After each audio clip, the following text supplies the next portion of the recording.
welcome back. Really keen to tell you about when 10 points lie in a cubic. And let's see. So I wanted to remind you of a few things from last time, but we won't dwell on too much, and I'll kind of cover these things again when we need them. But let me just point out that what we're looking for is a result similar to Pascal's theorem, which says, when do 6 points lie on conic? Well, they lie on the conic when, if you join them up with a, in this hexagon-like pattern, although here the hexagon crosses over itself, and then you look at intersecting edges here, and they give you 3 new points, and these 3 new points lie on a line precisely when the 6 points lay on a conic. And so we're looking for a similar kind of incidence result, saying, hey, 3 constructed points are going to be collinear precisely when 10 points that you start with lie on a cubic. And so we're looking for a kind of result that will allow us to check when 10 points lie on a cubic, just using a straight edge. Just using a straight edge to kind of connect various points up and construct these constructed points. Okay, so that's what we're aiming for. There's kind of important results that are similar to this, and 2 of them that we'll use are Menelaus's theorem, which says that 3 points lie on a straight line precisely when they have the following kind of relation to a triangle. That if you start computing the distance from A to C divided by the distance from C to B times the distance from B to A divided by the distance from A to C. So that would be a negative quantity in this example. So these are oriented distances, times the distance from C to B divided by the distance from B to A. This product, if it's -1, then the 3 points lie on a line, and if it's not -1, then they don't. And that's Menelaus's theorem. And there's a similar kind of result that we'll be looking to use for conics, saying that 6 points lie in a conic precisely when they have a certain kind of relation to a triangle. So you kind of look at this triangle here, and again, you calculate these kinds of products of oriented distance ratios. So that starts going from B to A1, that distance on the top, and then A1 to C on the bottom. And then you get a similar kind of term as you go around. Okay, you get one term going from C to B1 and B1 to A. That's the second term. Then A to C1 and C1 to B, third term. And then you continue along, going around the triangle a second time, B to A2 divided by A2 to C. And that's the fourth term here. And then you keep going. You get 6 terms, and if that product is 1, then the 6 points lay on a conic.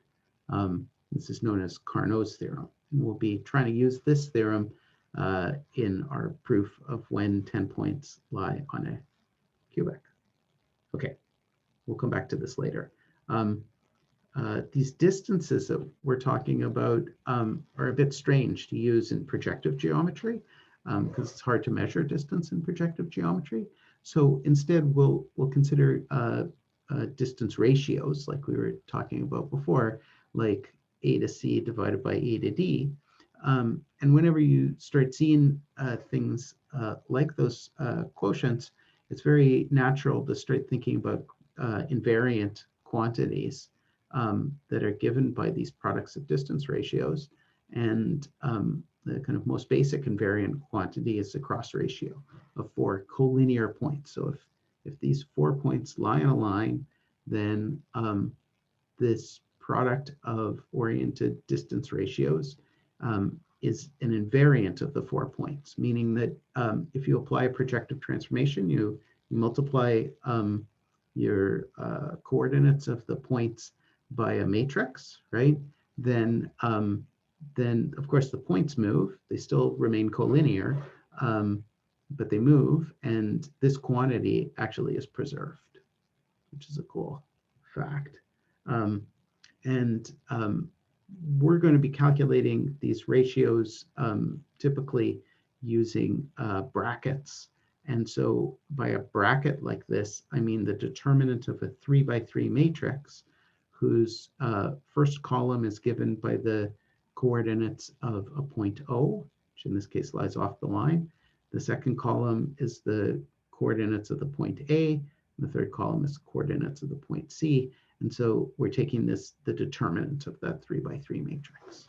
And we talked about brackets a fair bit last time, but the main thing to know is that, that the cross ratio can be expressed in terms of these brackets, where you just tack on an arbitrary extra point off the line, and it doesn't really matter where it is, because it kind of cancels out actually of the calculations and gives you back this ratio here.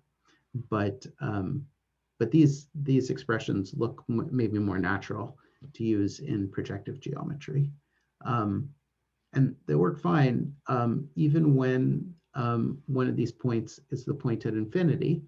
If, for instance, the point B was a point at infinity, then it's possible to go and check that OBD and OBC take exactly the same value, and non-zero value, and they cancel out. And so when you've got one of your points lying at infinity, then the cross ratio reduces just to a distance ratio. And since these distance ratios themselves are kind of the building blocks of several of the theorems, like Menelaus's theorem and Carnot's theorem, it shouldn't be that surprising that cross ratios are going to come up. And in fact, cross ratios with one point at infinity are going to show up in our proof. Okay, so that's all the background information I wanted to remind you of. Let's go talk about the actual problem we're talking about today. So just skipping over some old material. Let's talk about when 10 points in the plane lie on a cubic.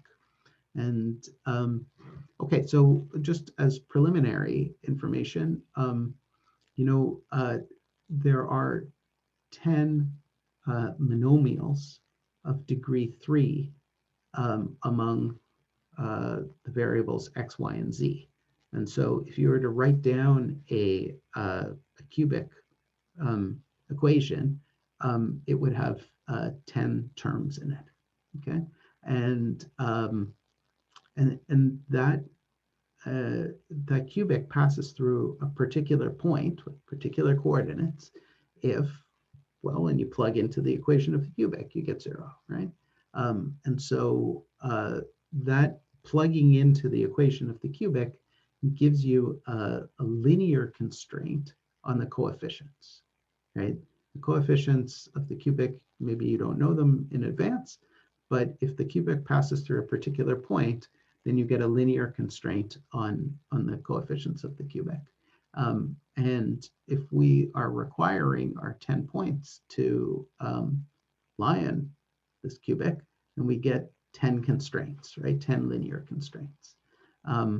And in general, if you just kind of randomly throw down 10 points, those 10 linear constraints are going to be independent. And what you're going to find is the only cubic that goes through all of them is the 0 cubic, the cubic that has all coefficients 0, right? And that's telling you that there's no real curve that goes through them all. However, if your 10 points happen to satisfy some dependencies, they impose some dependent conditions, then of course you would have something in the solution space that's non-trivial, and that would be the equation of this would be the coefficients of the equation of a curve, a cubic curve that goes through all 10 points. So that's kind of the setup.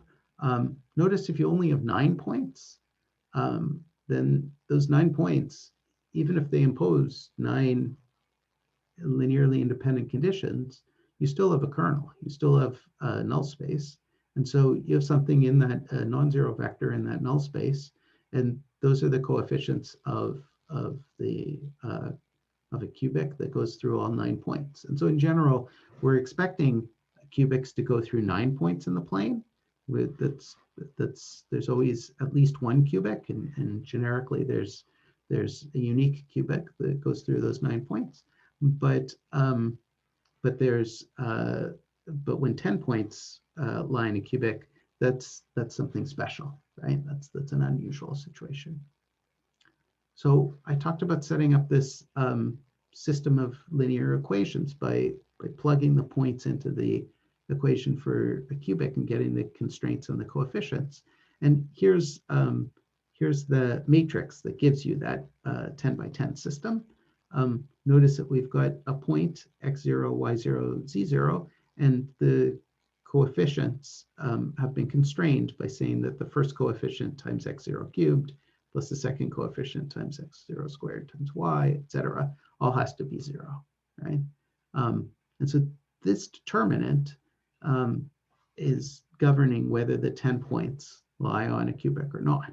And in some sense, that's the answer. That's an answer to the question. Like, when do 10 points lie in a cubic? Well, you look at this determinant and 10 by 10 determinant full of cubic kind of terms. And if that's 0, then you're done. Okay. But this would be a pretty short talk if that was the answer we accept. So we're going to continuously ask for better and better answers. And Rice in 1868 did something kind of extremely impressive to me. I spent a whole summer reading his paper in Naval, and he wrote down this expression and factored it as and expressed it as a polynomial in terms of just the brackets. Remember, those brackets are 3 by 3 determinants. So he's taking this 10 by 10 determinant and he's writing it as a degree 10 polynomial in the brackets. And it's not a simple expression. It's got 20 terms in it, but the terms are all have a coefficient plus or minus 1, so it's not that complicated. And he writes down exactly what this 20-term expression is for this polynomial. So it's a polynomial of degree 10 in the brackets. And what I want to do is, so that's an even better answer, right? Like here's this degree 10 polynomial. When you plug in, if it's 0, then you're 10 points lie in a cubic. Hey, Will? Yeah. Can you say anything about how, like, what techniques were used to find this expression? Yeah, he uses the Grassmann-Pluker relations that we talked about last time, these quadratic relations among the brackets. And he kind of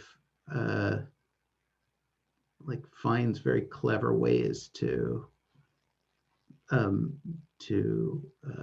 use these relations to massage an expression that's kind of like this. It's a bit complicated. What he does is he can't find this expression exactly, but using Pascal's theorem, he finds an expression that has brackets in it that is a multiple of this.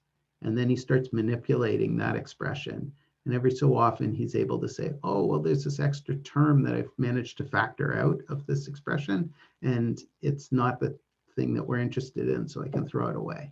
And he keeps doing this again and again, and eventually he gets down to exactly this degree 10 expression. So it's a bit complicated. It's not an easy proof. Okay, and is it fair to say that it's not systematic? Like it couldn't be repeated for another problem? I don't think that it's so, yeah, I think you'd need to know some extra geometry of the other problems in order to even get started like he does. Like he knows something about Pascal's theorem and a clever way to get started. So yeah, I don't think it's quite systematic. There might be good clues there about what you're supposed to do in various cases, but it's more an ad hoc kind of thing. Yeah. Okay, thanks. Yeah. So this polynomial is pretty cool. It's a cool polynomial, and in a sense, that's another answer to the question. But what I'd like to do is come up with a geometric answer, an incidence answer, right? For that, I'm going to try to create a straight edge construction that's going to check when our 10 points lie on a cubic. And maybe about, started working on this problem about 10 years ago with my colleague, David Waylaw. He's the chair of mathematics at the Royal Military College in Canada. And we started talking about this problem then, and eventually we came up with a ruler and compass construction, and we were pretty pleased with ourselves when we came up with that. And then, of course, we turned our attention to straight edge constructions, and now we have one that I'll tell you about, the straight edge construction. It is kind of amusing because, you know, as a professor, you're always looking to justify funding and like, why am I working on this problem when I should be teaching my students, et cetera.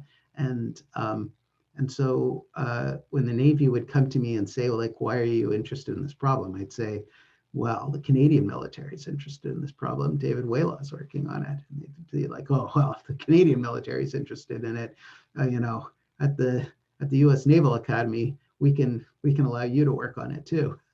And so then when David would be asked, why are you working on it? He'd say, well, the U.S. Navy is working on it. and he would get the same response. Well, if they're working on it, you should be working on it too. Get to work.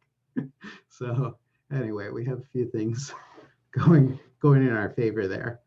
All right. Well, okay. So what's the key idea?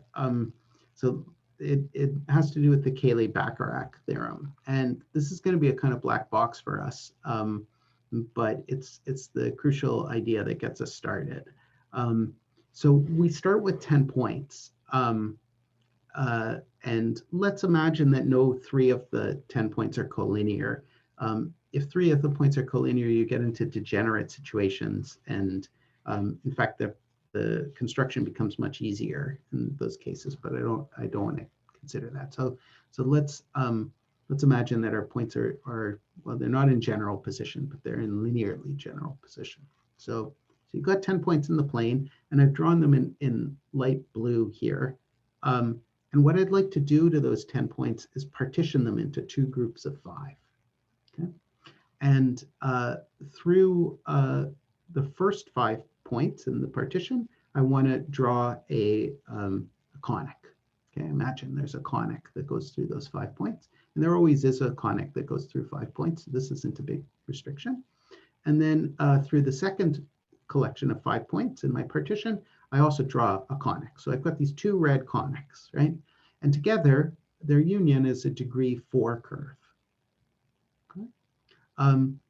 But you could partition the 10 points into a different collection of 5 and 5, and I'll do that by just swapping 2 of the points. So for instance, here, this partition has these same 3 points, but I'm going to, instead of taking these 2 points in the partition, I'm picking and swapping them for these 2 points here.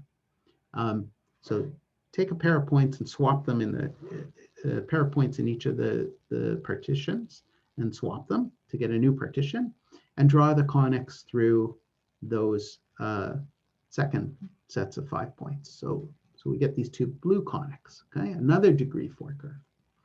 Okay, so I've got 2 degree 4 curves, and Bezout's theorem in projective geometry says that 2 degree 4 curves have to meet in 4 times 4, 16 points. Okay, so we've got 16 points of intersection among these with these 2 curves. We already knew 10 of the points of intersection, right? So this creates 6 new points. I put them in little black circles here. 6 new points. I'm going to call those the residual points. Okay. So our original 10 points were used to construct these 2 reducible degree 4 curves, the red curve and the blue curve. And those 2 intersected in 16 points. And there were 6 residual points that remained. Okay. After we remove our original 10. The Cayley-Bacharach theorem says, among other things, that the original 10 points that we started with lie on a cubic precisely when the 6 residual points lie on a conic. So this was the kind of inspiration for our thinking about this proof, because we thought, hey, 6 points on a conic, that's pretty easy to check. You can use Pascal's theorem, right?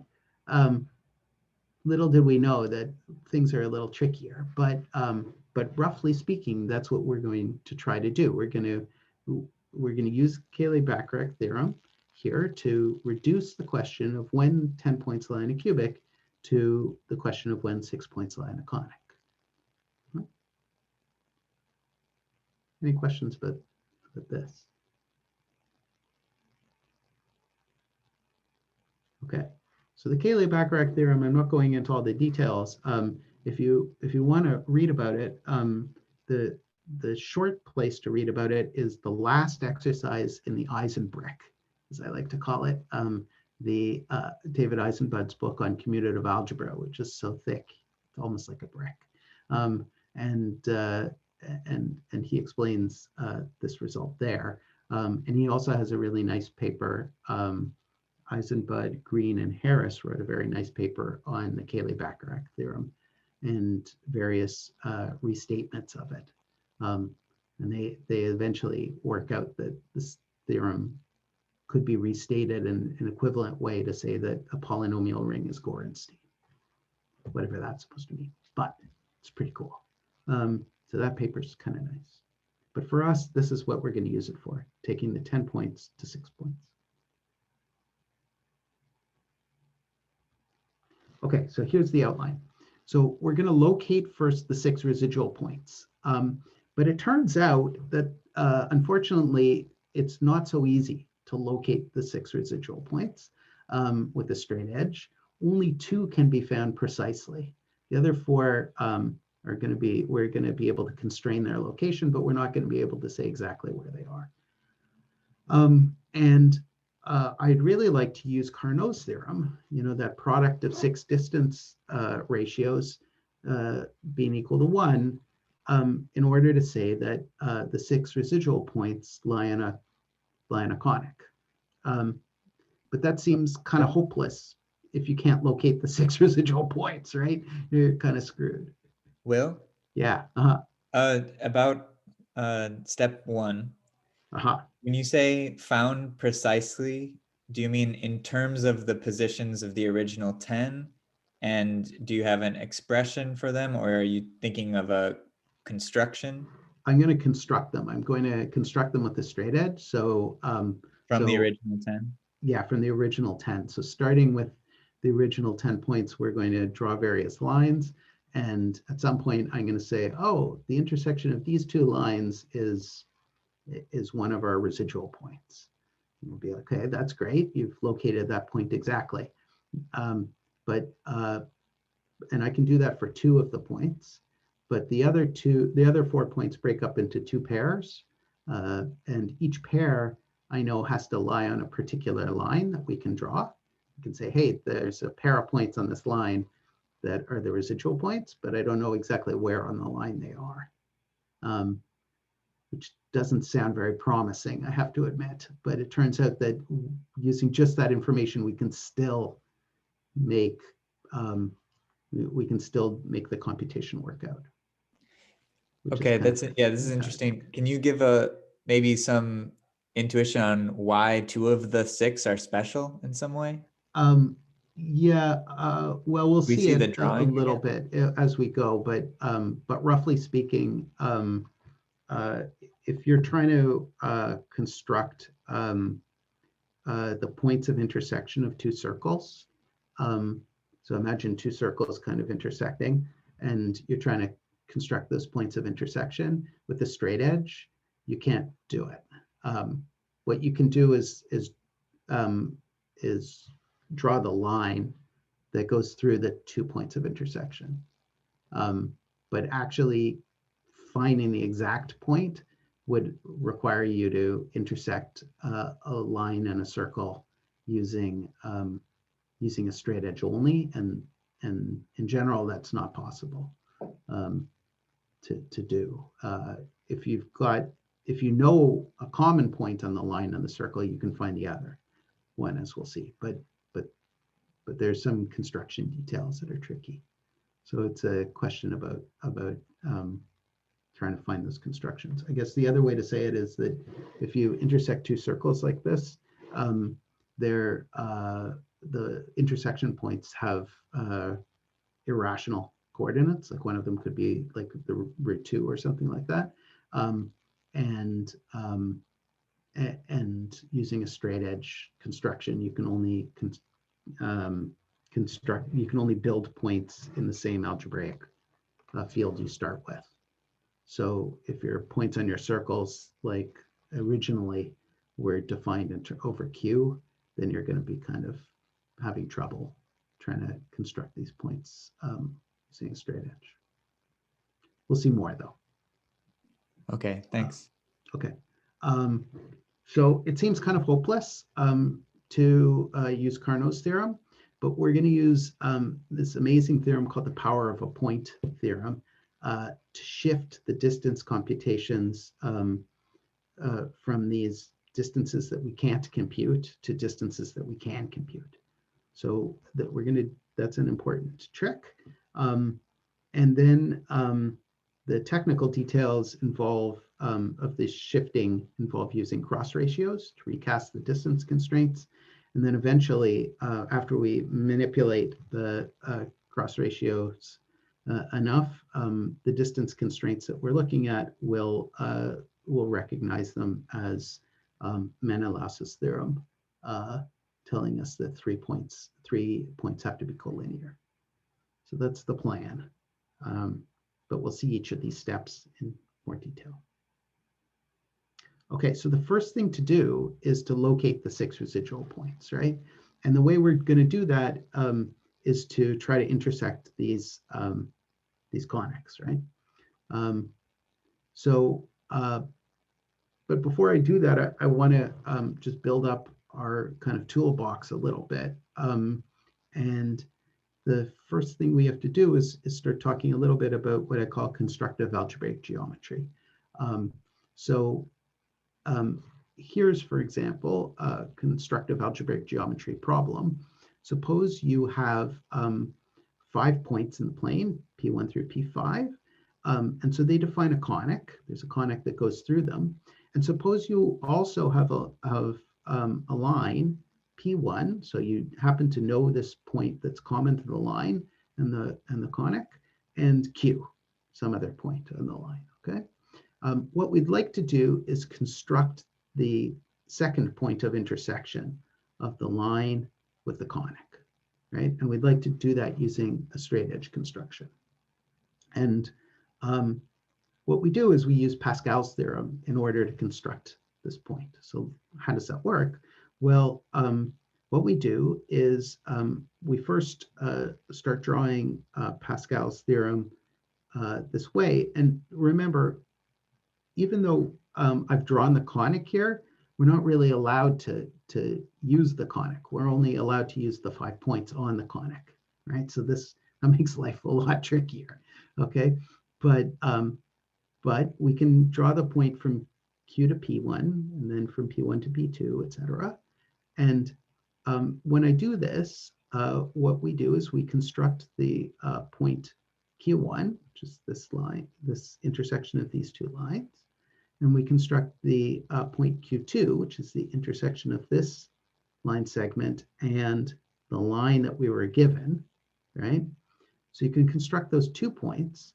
Then you can draw the line, the Pascal line that that has to exist between Q1 and Q2, and then you can see where that Pascal line hits P2, P3, right?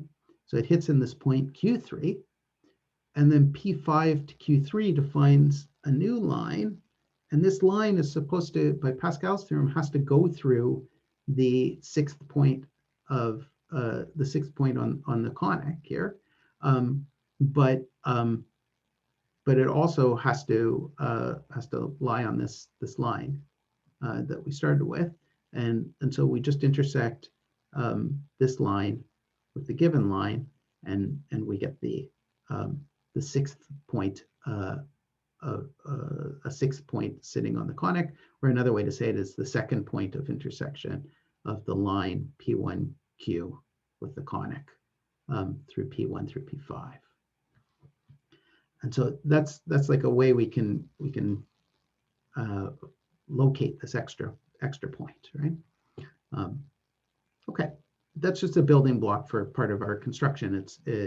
Of course, we're going to be more interested in intersecting conics with other conics. Okay, so let's move on. So let me try to explain how you intersect 2 conics that share 3 common points. Okay, so what do I mean by that? I mean, to give you one conic, I give you the 3 common points and then 2 others, right? That defines one conic. And then to find the other conic, I give you the 3 common points and then 2 others, right? And that defines the second conic, right? And we know that these 2 conics have got to intersect in 4 points. We know 3 of them. We want to find the 4th, right? And we want to construct it using a straight edge construction, okay? So I'm just going to sketch out how this works. First of all, you can kind of imagine that the common points are the coordinate points in projective space. If they aren't like that, just make a projective transformation until those points get to these locations, okay? And then at the end, we'll make a projective transformation back. And what we're going to do after we've made this projective transformation, we'll do all these straight edge constructions. We'll draw all sorts of intersecting lines. And when you make the transformation back, all the lines that we have in this construction are going to go to lines back in the original plane. And so you can interpret them as going through, as being constructed in the same way from the original 3 points as they are going to be from E1 through E3. Okay, so we can kind of assume to start that the 3 points are these 3 particularly nice points. Okay, and then we've got a conic C that goes through these 2 other points. We don't really know where they are, but they we don't know their coordinates, but we're given the points, right? And we've got these other 2 points that lie on the conic D, right?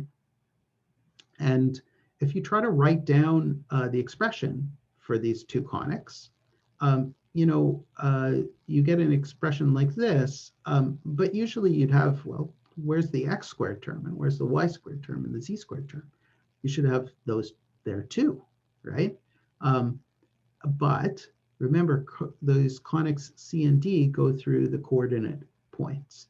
And if you plug 1, 0, 0 into the equation for a conic, you just get the coefficient of the x squared term, right? And so since this conic has to go through this point, that x squared term has to vanish, right? So this tells you, going through E1 tells you that your x squared term vanishes, through E2 tells you your y squared term vanishes, and through E3 tells you your z squared term vanishes. So the equations for the two conics look like this. Okay, so that's a little specialness of our position. And now here, it looks kind of tricky to solve these equations that that are degree 2. But you might notice that if you divide both equations by x, y, z, then you get something kind of nice. This c equation becomes a1 over x plus a2 over y minus a3 over z.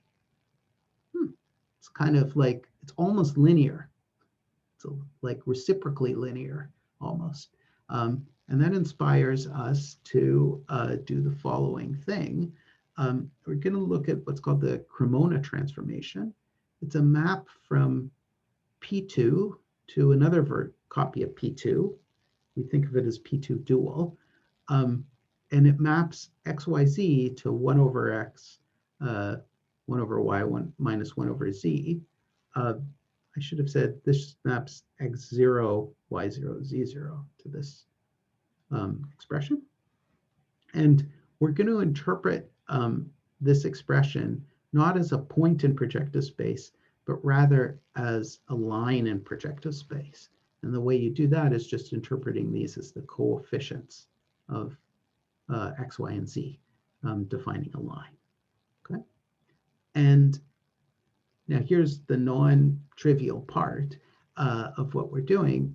If we had, you may have noticed this extra negative sign and been thinking, what the heck is a negative sign doing there? It should be 1 over x, 1 over y, 1 over z, right? Like, why an extra negative here?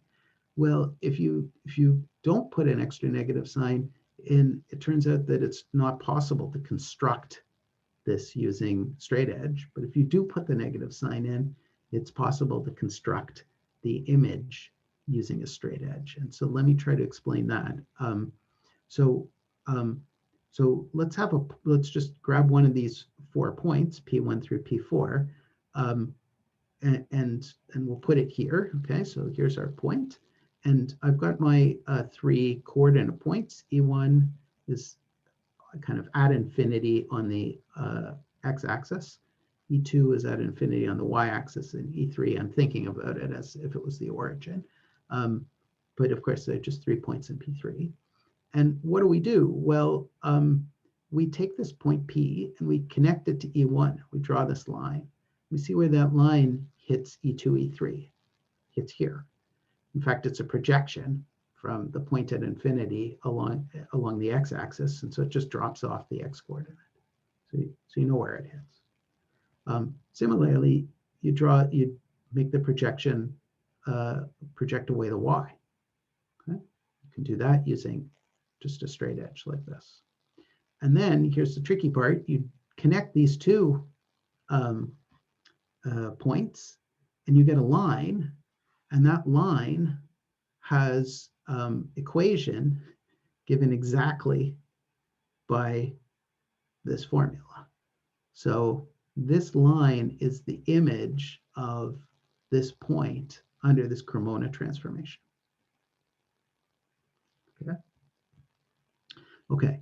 So points on C map to lines, and they're lines that are not just any line. They're lines because of this equation up here for C. They're lines that contain or pass through A1, A2, and A3, right? Because remember, when we divided through here, we got A1 over X, A2 over Y, minus A3 over Z. And that exactly is the constraint that we can plug in here. So so the points on C under this Cremona transformation, including our 2 points, P1 and P2, they map to lines that contain the correct coefficients for the conic. Okay? So that means that A1, A2, A3, these coefficients are the intersection of the line that we get from P1 and the line that we get from P2.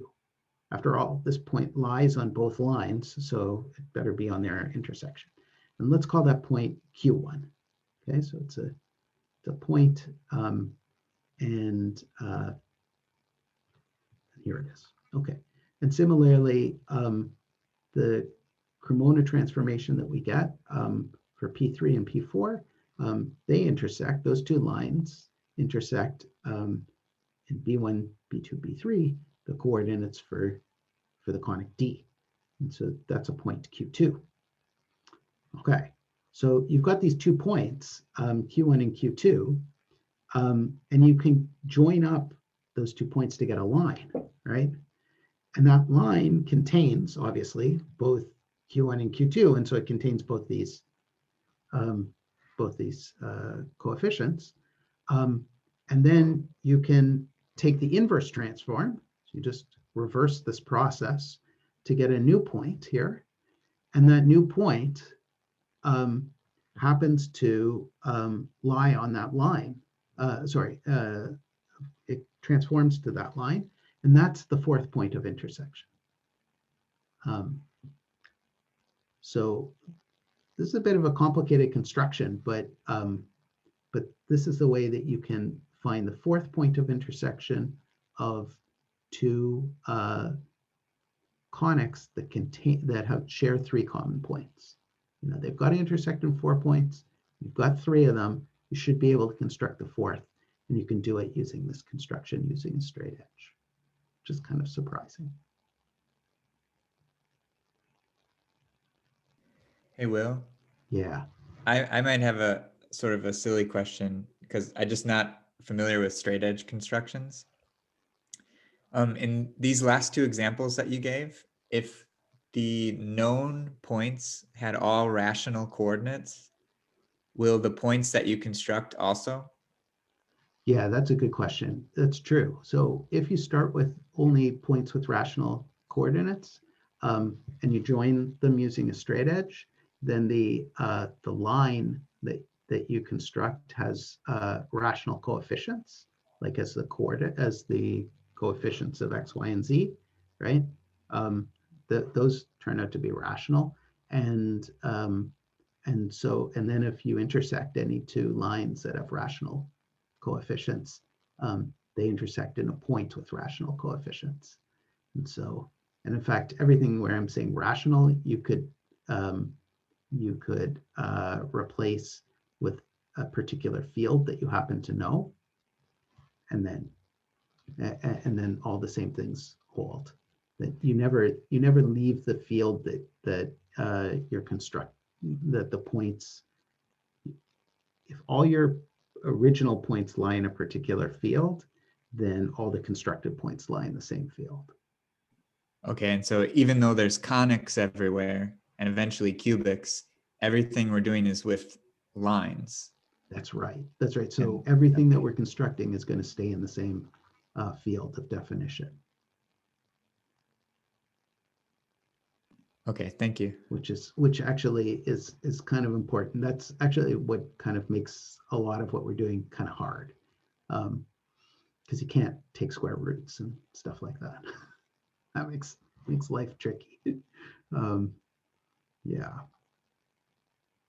that's kind of the part of the joy of it. All right. Interesting. I can't actually see the top of my slides, but okay. So now I want to construct. I want to intersect 2 conics that share 2 points. Okay.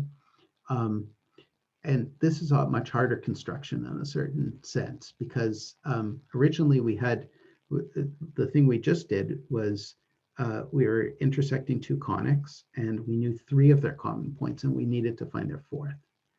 Here, we only know 2 of their common points, and we need to find both the other 2. And it turns out that you can't. What you can do is you can construct the line that goes through those 2 points, but you can't actually construct the 2 points themselves. We'll learn that that's enough for our purposes, but still. So the first thing I want to do is mention something special about circles. Um, if like me, you kind of grew up on projective geometry, I kind of skipped over a lot of actual Euclidean geometry in my education, which is unfortunate because as I kind of just came to projective geometry and internalized that that circles are conics, period, full stop. There's no real difference between a circle and a conic. But it turns out that circles are very special conics. If you write down the equation for a circle, something like x squared plus y squared equals r squared, or if you want, you could shift the center somewhere else, okay? Then you can check and see that if you plug in the points x equals 1, y equals I, and z equals 0, I here is the square root of -1, right? If you plug in this point, it satisfies the equation for the circle. So these are not points that we normally consider when we're thinking about circles. When we draw circles, we don't look at these points, partly because they have complex coordinates. Okay, so that's a bit tricky, but also partly because z equals 0, and so they lie on the line at infinity. So the point is that that circles, they are conics, but they're special conics in the sense that they hit the line at infinity at very specific points, these 2 points. And similarly, if you have a conic that goes through these 2 points, it's a circle. Okay. So it is possible to talk about circles in projective geometry. And circles have a very special property. It's called the power of a point. So here's the theorem for a power of a point. It really deals with this picture down here. Suppose you've got a circle, so it's a given circle, and you've got a given point x, okay?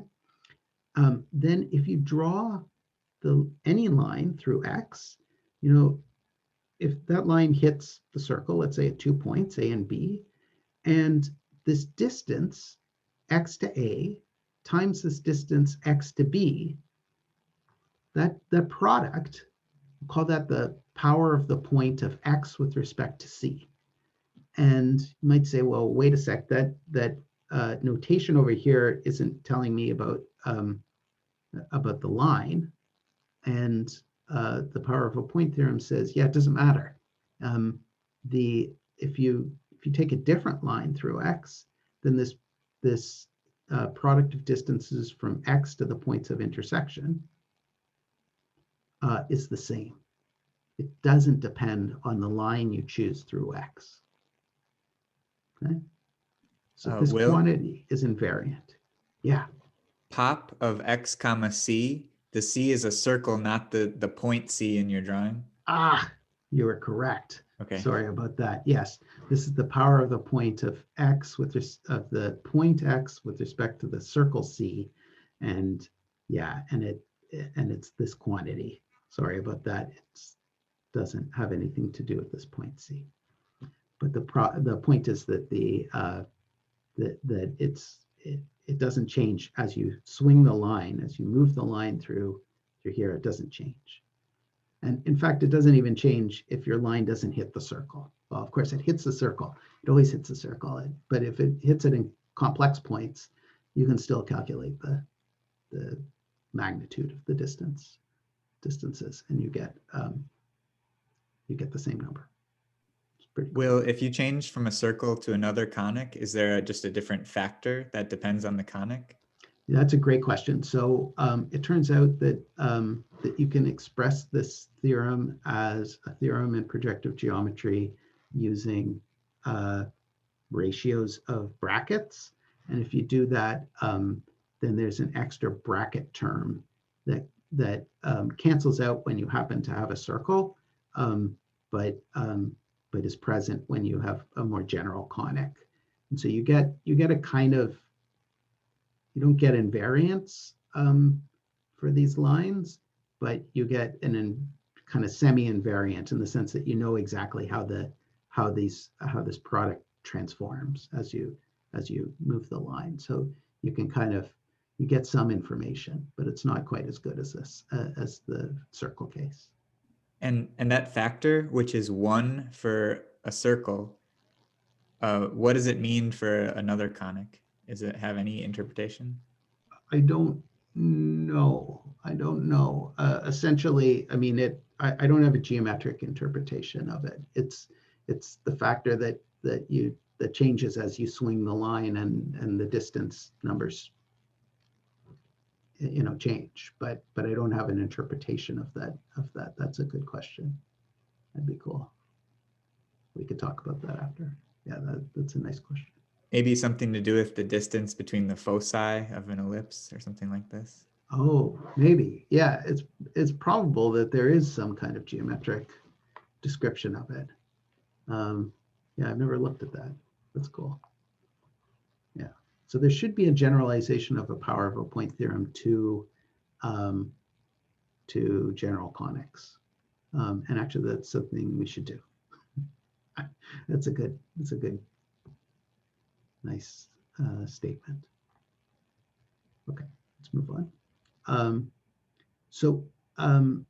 You can define what's called the radical axis in terms of the power of a point. So if you've got two circles, maybe they intersect to start, think about that. Then all the points that have the same power of a point with respect to one circle as to the other, those points, it turns out, form a line. They lie on a line, and that's called the radical axis. And there's one case where things are really easy to understand. And let's just back up for a second. If x lies on the circle that you're looking at, then the distance from x to a is 0, right? So the power of a point here is 0, because one of these terms is 0. And so if x lies on both circles, then its power of a point with respect to both circles is 0, right? So the points of intersection of circle 1 and circle 2 lie on this radical axis. Okay? So if you want to find the points of intersection of two circles, then things are pretty easy, because you can, if you've got those, if you're trying to construct those 2 points, we could look for the radical axis, right? And if we could construct the radical axis, then we could at least find a line that goes through the 2 points of intersection, right? So now, if the 2 circles don't intersect, then the points of, well, of course they do intersect, but if they don't have a real intersection, if they intersect at 2 complex numbers, then we can still draw the radical axis, but the 2 points, are the complex points on that line. Okay, so I should say something more here, which I kind of forgot to say. The reason I'm talking about circles is because I'd like to move the 2 common points of the 2 conics that I'm trying to intersect. I want to move them to the points I and j, right? Find a projective transformation that moves them to the points I and j, and then I can assume that the 2 conics that I'm trying to intersect are circles. Okay, so really we're trying to intersect 2 circles to start here, right? And how do you find this line through the 2 points of intersection of 2 circles? How do you find this radical axis? Well, here's the way you can do it, is this beautiful construction. So remember, we don't actually get to draw this circle. All we know is 3 points on the circle. Originally, we had 5 points on the circle, and 2 of them were common. But those 2 common points are now at I and j off at infinity, right? And we have these other 3 points that we knew. And similarly, we have these 3 points that we know in the second circle, right?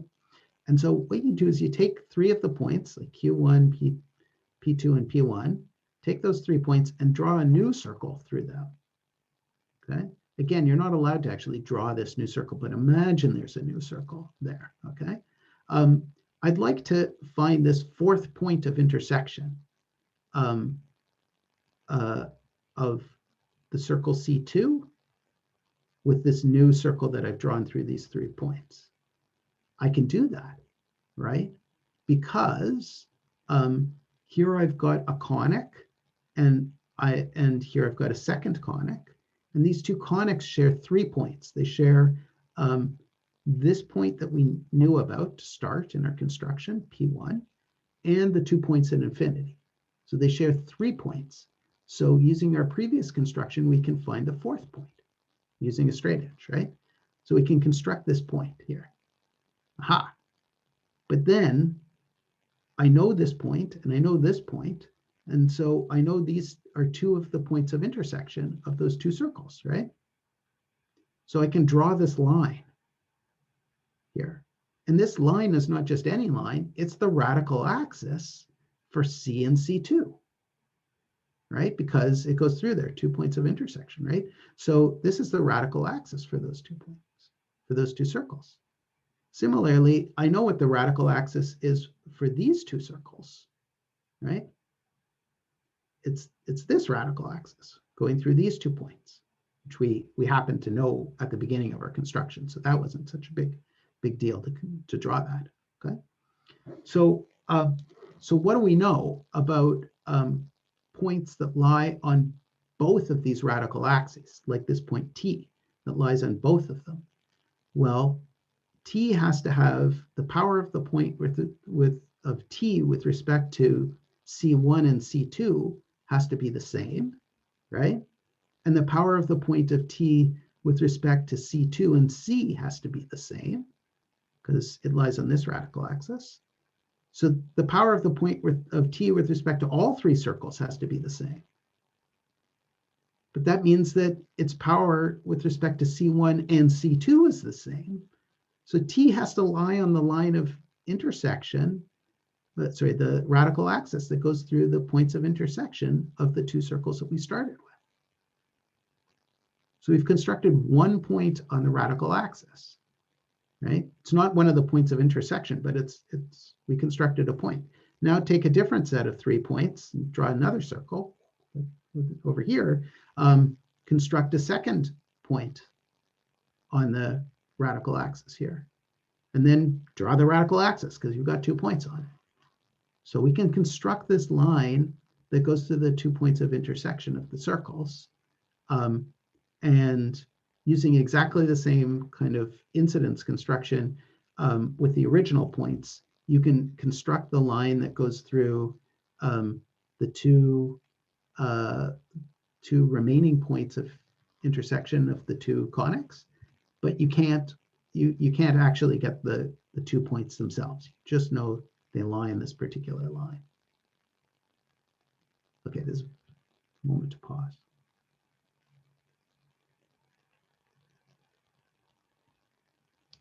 Okay, so I think this picture is really beautiful with the 3 circles, and it's kind of one of the really nice theorems in Euclidean geometry. Okay, so what have we done so far? We know that starting with the 10 points, we construct these 2-degree 4 curves. They intersect in 16 points. We knew 10 of them, so there's 6 residual points, and we can construct some of those 6 residual points. Let me just back up for a second. So we're intersecting the red conics with the blue conics. Sometimes they have 3 points of intersection, and we can construct this 4th point, no problem, with a straight edge. But sometimes they only have 2 points of intersection, like this red curve here with this top blue curve. And then all we can do is say, well, I can construct this line that goes through these 2 points, right? So for 2 points, we can construct the points themselves exactly. And for 2 more points, we can construct a line through them. And for the other 2 points, we can construct a line through them. Okay, so that's what makes those two special. That's right. That's right. So yeah, so we get two pairs of conics of 3 known points, and they give us a single intersection, new intersection point, and two pairs of conics of 2 known points, and that gives a line containing the other 2 points. Okay, and we're going to use this picture in what follows, and I'll keep reproducing the picture a little bit, but let me explain. So the points P1 and P2 are just 2 points that the 2 points that we could actually construct. Okay, they're the ones that we know their locations. In particular, you could draw this long line through P1 and P2 if you wanted, right? And then I've got points Q1 and Q2. I don't actually know where those points are. I know that they lie on a particular conic. So I know they lie on conic C1, and I know that they lie also on this particular line, that radical axis that we constructed. But I don't know exactly, I'm not able to actually intersect the conic and the line using a straight edge. So they're here, but I'm not able to access their exact locations, yeah? And similarly, there's 2 more points, R1 and R2. I know the line that they lie on, call that LR, and I know that they lie on conic D1, but I don't know exactly the precise coordinates. I can't locate them exactly. Okay, so now let's draw this line, QR, and let's look at this triangle that you get by intersecting, by looking at LR, QR, and LQ, okay? And by drawing this triangle, we define 3 new points, P, Q, and R. So Q is opposite to LQ, R is opposite to LR, and P is opposite to the line containing the points P1 and P2. Call that LP, sorry. So that's, so now we've got these points P, Q, and R.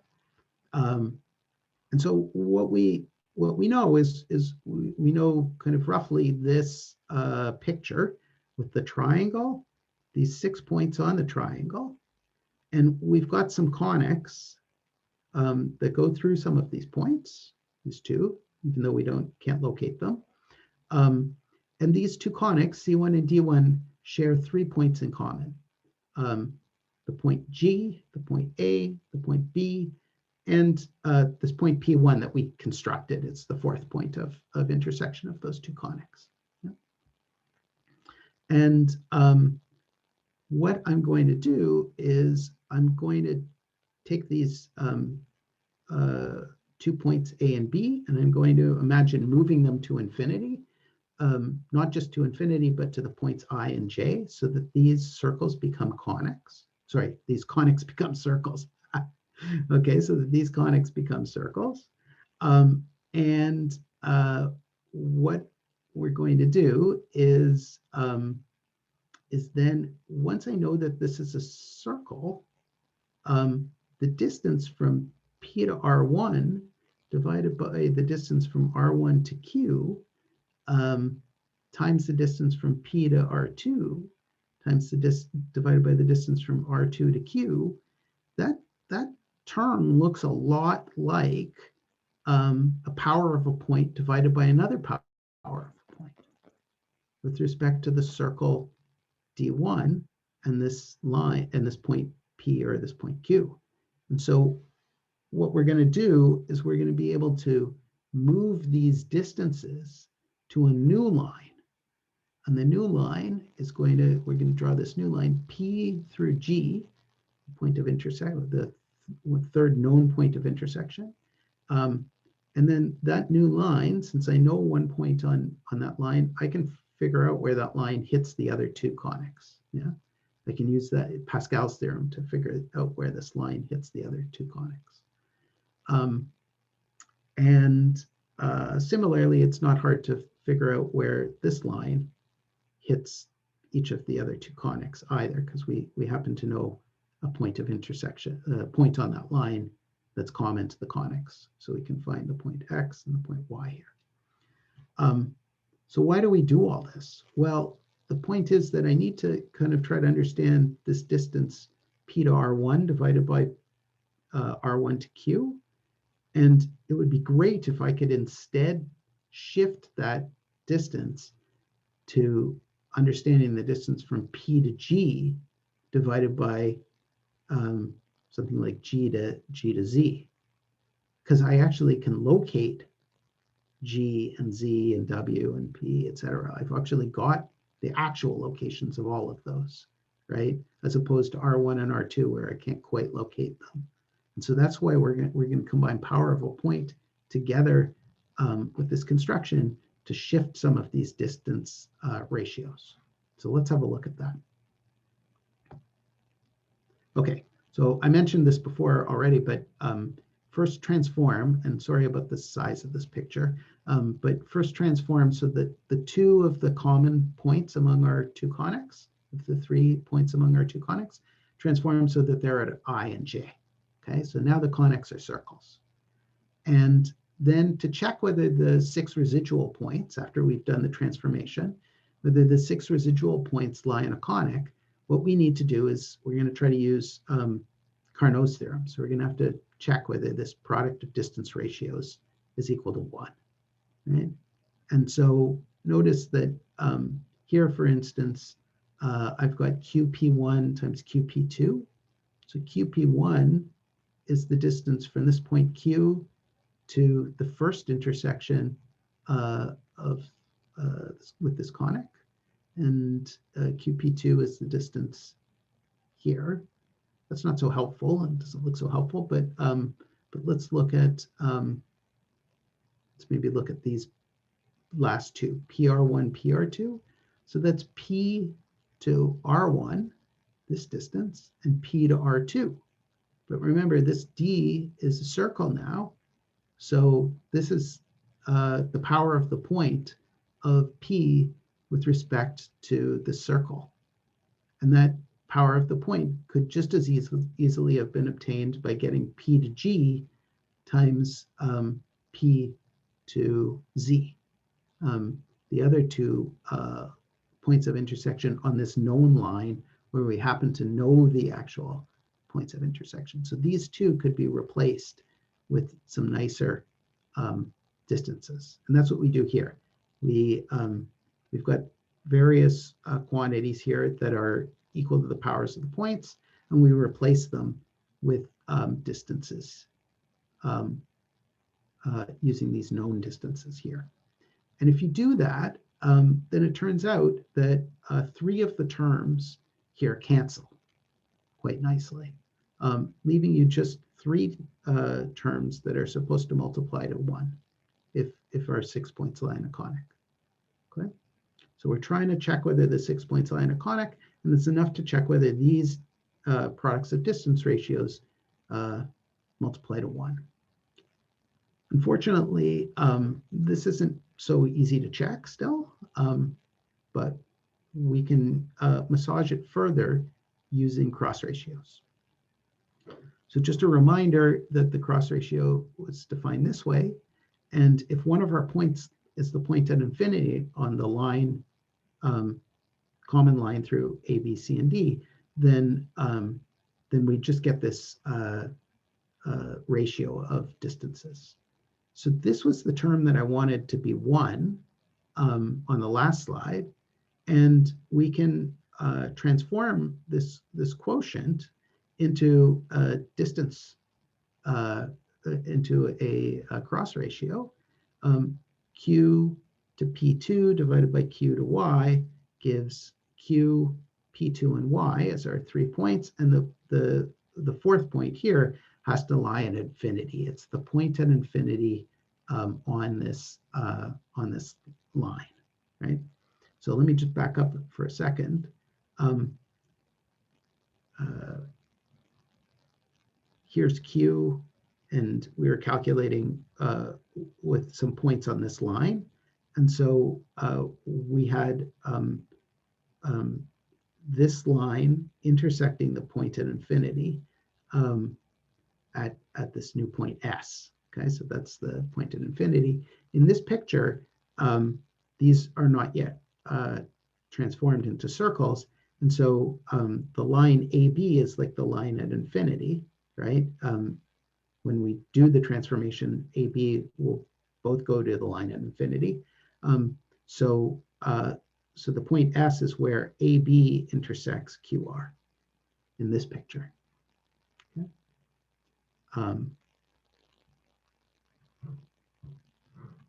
Okay. So we can make these transformations. We have to make the transformation here with S being a point at infinity on QR. And then similarly here, when we make the transformation, it turns out that again, we can use S as the point at infinity. And lastly, over here, we need T to be point at infinity as well.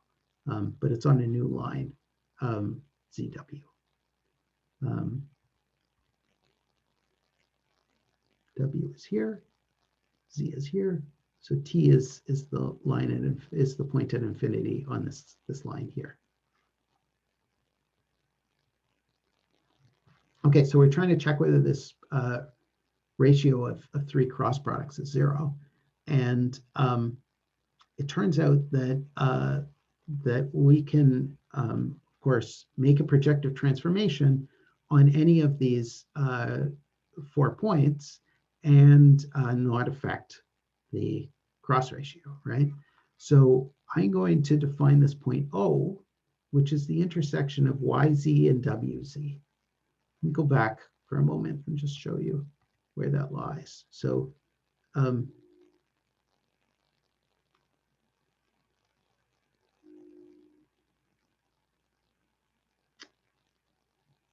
sorry, it's the intersection of YZ and WX. So here's X and here's W, 2 points that we constructed, and here's Z and here's Y, 2 other points that we constructed. And if you intersect them, you get this point O. That's going to be a very useful point for us for projecting from. So yeah, there's a typo here. This should say O going to WX. So here's the point YZ, it intersects O. Here's the point WX, it intersects O. And we're going to project from O, from this point, and we're going to project this third term, okay? So where does P go under this projection? Well, I'm going to project onto the line, sorry.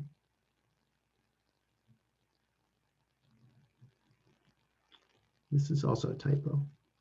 It should be onto the line QR. Sorry about that. So this is kind of the same flat line that we had before. Q is somewhere over here. And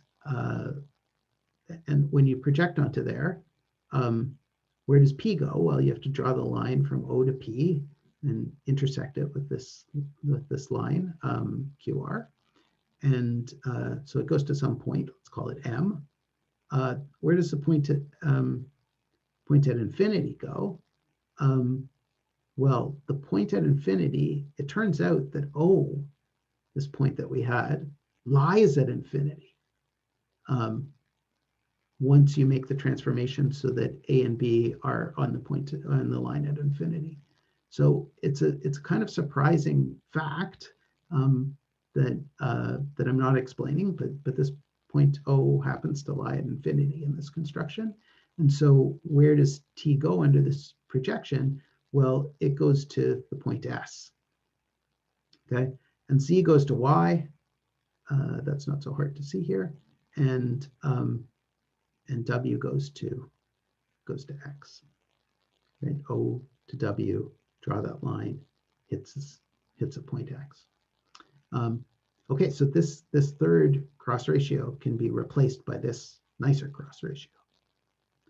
Okay, so what does that mean? Well, it means in particular that the ratio of distance constraints that corresponds to this new cross ratio is this one. And we can just do a little bit of manipulation here. I think I flipped the top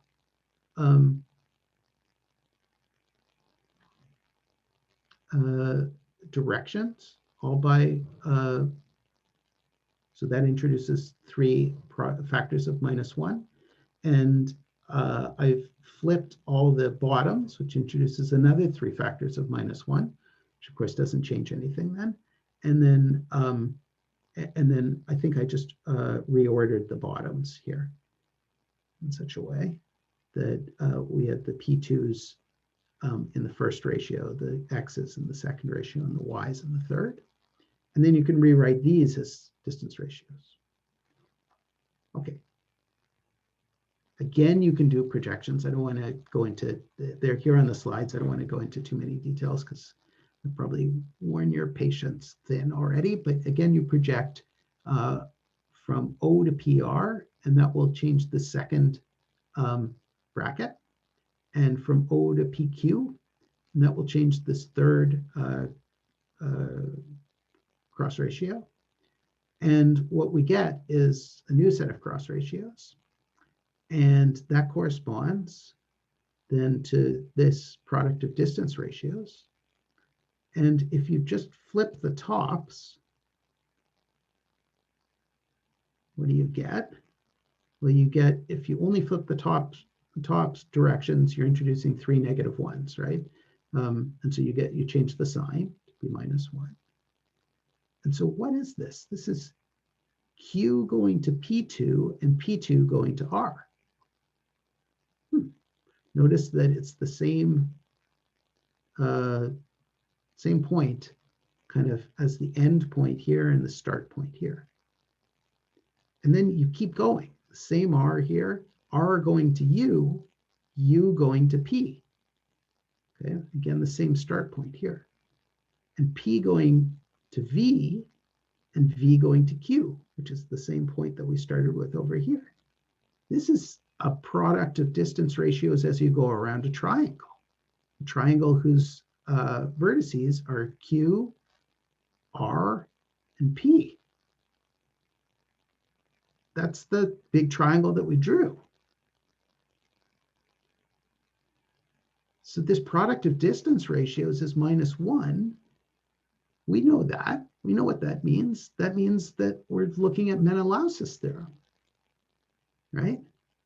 We're looking at a condition here that says that the other 3 points, P2, U, and V, that those 3 points are collinear. What are U and V? U is the projection of X onto PR. So you've got X here. It's on QR, but we want to project it onto PR. And so we just draw the line OX and intersect it with PR. And similarly, V is OY intersected with PQ. And so what we're finding is that the 6 residual points are collinear precisely when these 3 constructed points, P2, U, and V, the 6 points are on a conic precisely when these 3 points are collinear, P2, U, and V, which is super cool. Okay, so that's Menelaus's theorem. So this last distance constraint is exactly Menelaus's theorem that says that U, V, and P2 are collinear. And so that's what we were looking for, right? We were looking to check, when do 10 points lie on a cubic? Well, they lie on a cubic precisely when 6 points lie on, the 6 residual points lie on a conic. And that happens precisely when these 3 points that we constructed using a straight edge lie on a line. And so what we found is that 10 points lie on a cubic precisely when these 3 points lie on a line. And it's kind of a pretty construction. It's pretty detailed. But that's the incidence construction that we've been looking for. Now, once you come up with an incidence construction like this, you might say to yourself, well, is there a simpler proof, right? Like we needed all of this machinery in order to kind of determine these points U, V, and P2. But now we happen to know what those points are. And what we're trying to do is trying to understand whether the points lying on a cubic are equivalent to these points lying on a line, right? We want to know whether if the 6 residual points lie on a conic, if that's equivalent to these points lying on a line.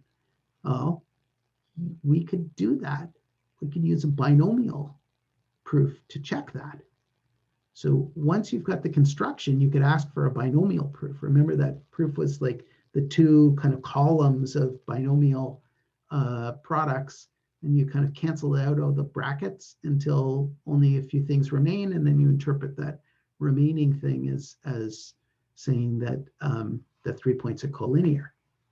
And okay, so I have this program in that I wrote in MATLAB, but for all the hard work, it calls integer programming solver called Gurobi. And once I asked it for a binomial proof, it spit it out in 34 seconds.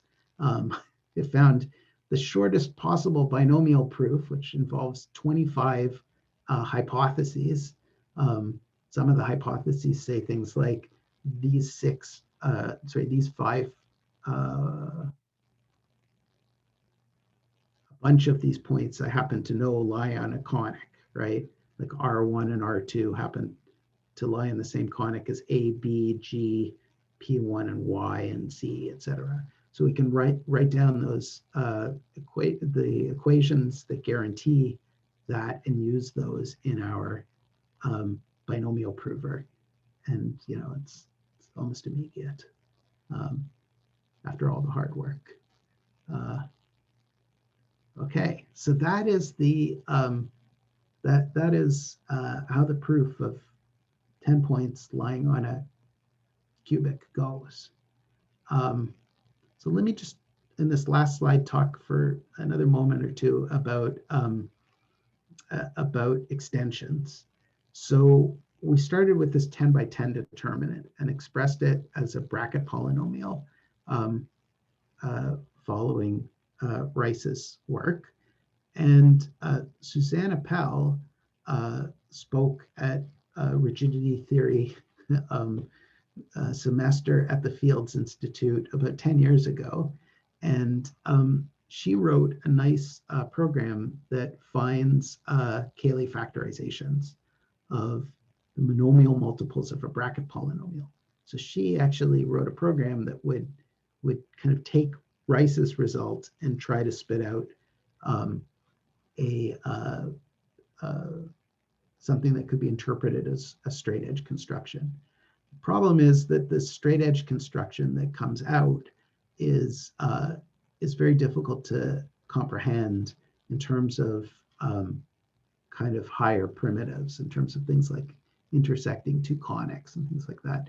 So it's a bit mysterious as to what it was doing. And now we've given a new construction that is kind of more easier to understand. Still not easy, but it's a little easier to understand in terms of the kind of more basic geometric objects and operations that are going on. But I'd like to return to Appel's work. I think it would be really nice to be able to extend her work to 3 dimensions instead of just in the plane. There's a lot of more interesting problems that go on in 3 dimensions that would be really useful if we could find Cayley factorizations in 3D. So that's one of my projects for the next couple of years, is to try to do that. And we've just talked about when 10 points lie on a cubic. You might say, like, well, what's the degree 4 question instead of the degree 3 question? Well, the degree 4 question is, when do 15 points lie on a degree 4 curve? Okay, and you might say, well, just do the same thing. Like, what does the Cayley-Bacharach theorem say? Well, it says intersect 2 degree 5 curves. Okay, they intersect in 25 points.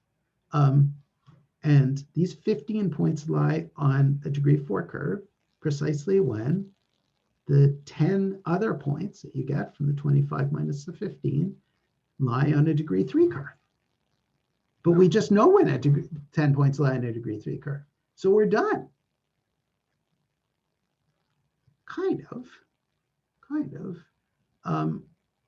We're done as long as you can intersect 2 degree 5 curves and kind of locate their 25 points of intersection.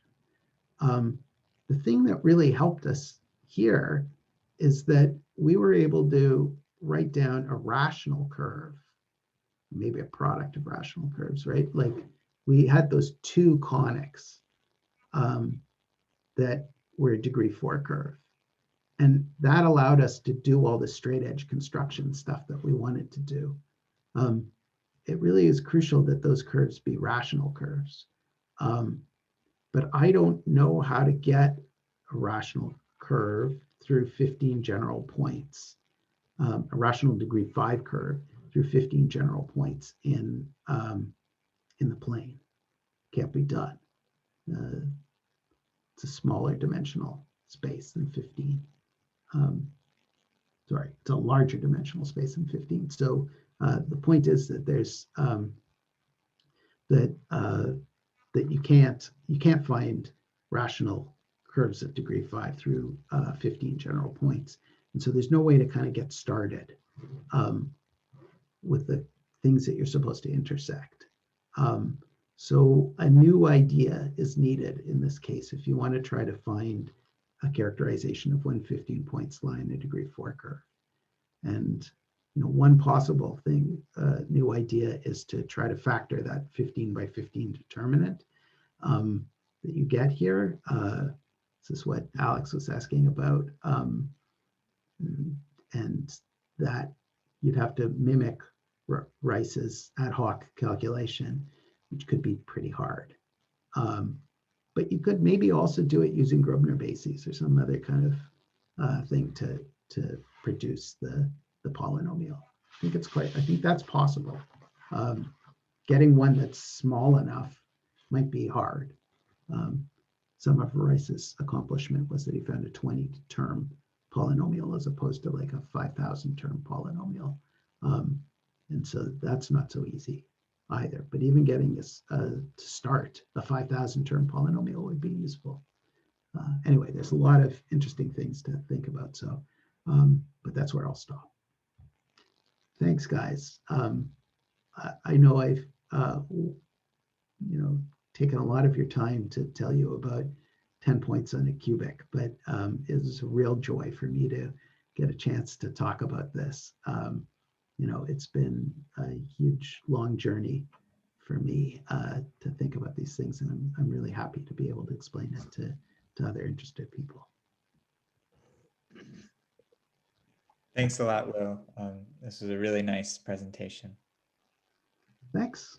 If there's any other questions, we'll just pause for a moment now.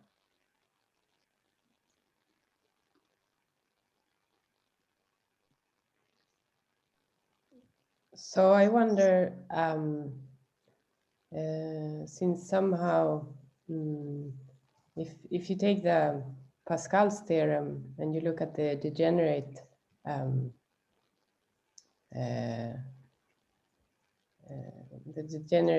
conic, you would have a configuration of points and lines. Would you get this in this case too?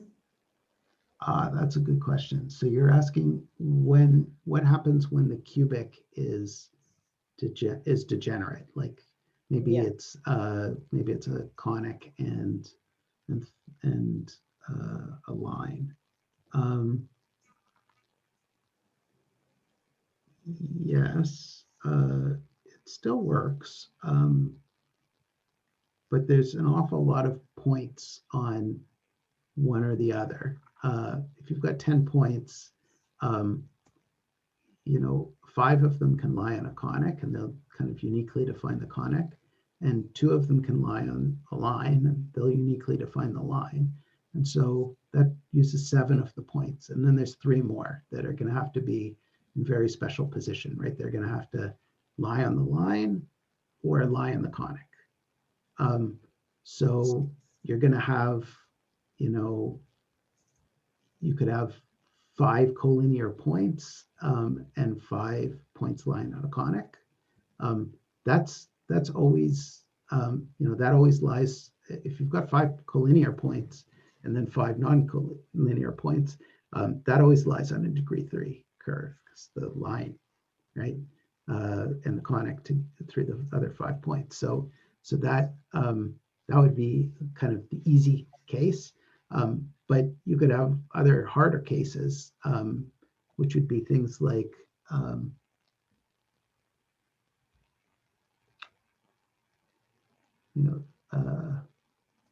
like 3 points on the line and 7 points on the conic. But even there, see, 7 points on a conic means that the conic, the conic has to be a factor. So, but of course, that's what you want. That's what that was the point. That's exactly what you'd like. So yes, I guess the answer is yes. You could do this, and it would be kind of cool. And you could even be interested in factoring it completely. Like, so suppose you've got 3 lines. 2 of them contain 3 points, and 1 of them contains 4 points.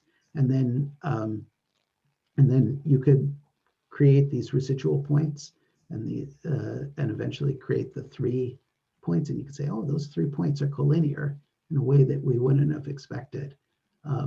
Kind of gives a new incidence kind of result in that way. It's a pretty complicated one, because the points are the constructions to create the points are pretty involved, but you do get this interesting incidence. Yeah. Yes, I mean, I think I was at least that was what I was expecting at the end of this talk. That's my toric variety in this talk. Yeah. Okay. Yes, that's right. That's right.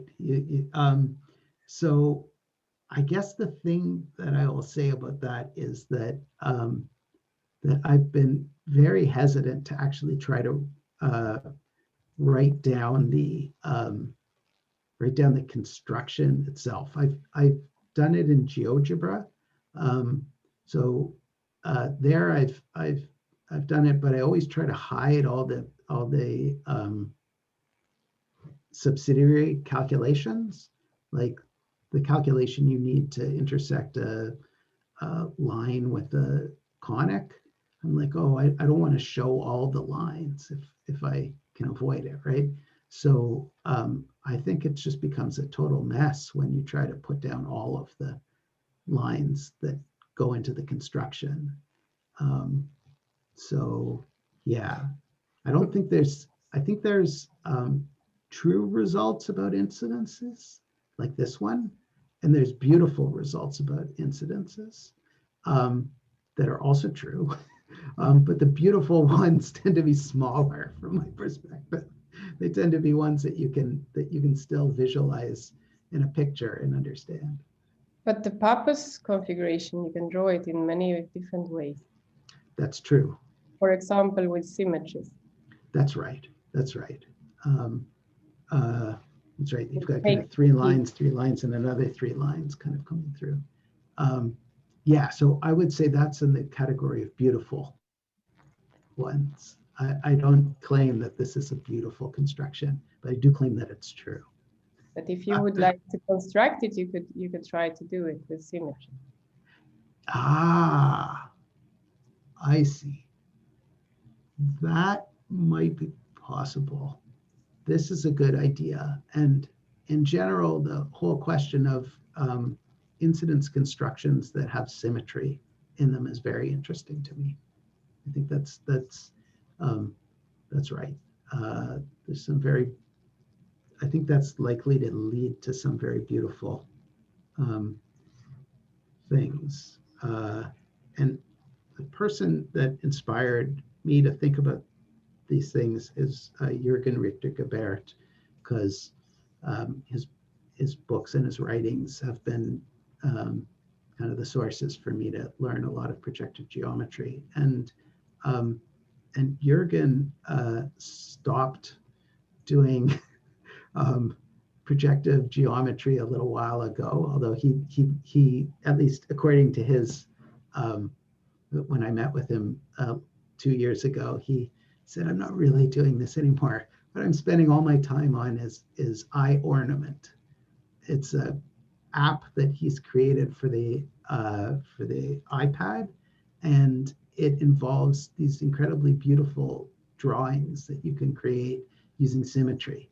So you draw like a little pattern on the iPad with your finger, and then you say, oh, I want to apply like a certain group to this pattern, and it constructs like a reflection group and makes your pattern in all the various images under the reflection group. And of course, what you get looks super beautiful. So he gets all these really beautiful things out of this. And he's had like millions of people download the app and play with it and do stuff.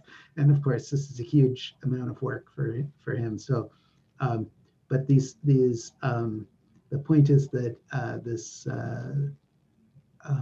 these designs with symmetry are really the kind of key thing that powers that app.